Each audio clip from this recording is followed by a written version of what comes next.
When at last Joseph's brothers returned to their father's house in Canaan, words could scarcely come fast enough to tell Jacob all the wonderful things which had happened to them. But it's true, Father. Joseph is still alive. I can't believe it. After all those years... He's not only alive, but he's become the great ruler in the land of Egypt. I simply don't know what to say. I had his coat in my hand, his coat of many colors. It was torn and full of blood. You led me to believe that a wild beast had killed him. Father, we have a most terrible confession to make. Yes, and may God forgive us. Father, when you sent Joseph to see us,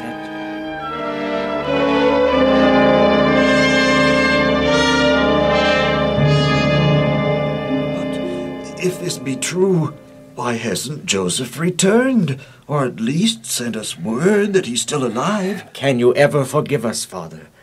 We have suffered many years for the evil we did to Joseph. The ways of God are often strange, Father.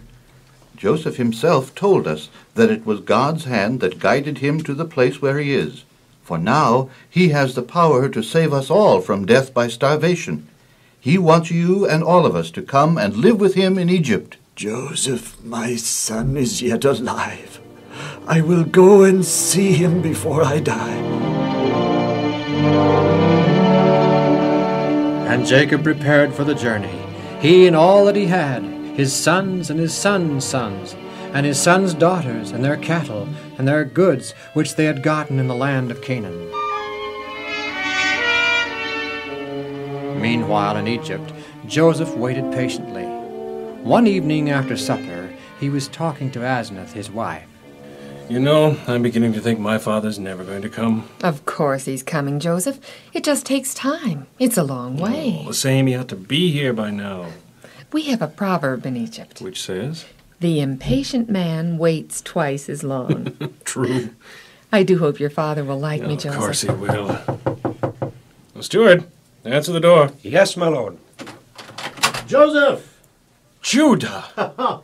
Greetings, Joseph. Asenath. Judah, where's father, the rest of them? Father sent me on ahead to tell you he's coming. Oh, steward, hitch the horses to the chariot at once.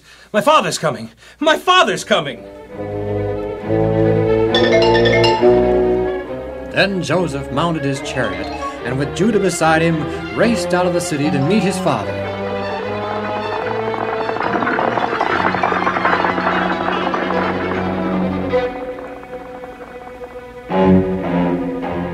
Towards the middle of the next hour, Reuben and Simeon, who rode in the van of travelers, saw Joseph's chariot approaching in a swirl of dust. Joseph's coming! There's Judah in the chariot beside him. I'll drop back and tell Father. Father, Joseph's coming! Joseph's coming! Well, tell the drivers to stop the wagons. Stop the wagons! The camels! Now, help me down, Simeon. Yes, easy there. Where's my staff? Well, tell the women to keep the children quiet. If only my eyes were stronger. Now I can just make out Judah's face. Is that Joseph beside him? He looks like a king, doesn't he? Father! My son! Oh, Father, I'm so glad to see you. It is you, Joseph. It is you.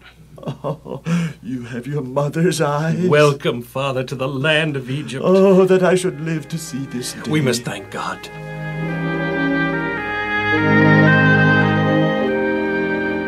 Then Joseph came before Pharaoh and said, Your Majesty, my father and my brethren and their families and all that they have are come out of the land of Canaan. They are welcome, Joseph.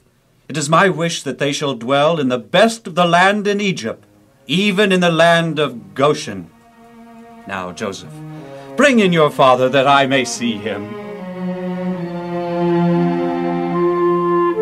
Your Majesty, this is my father, Jacob.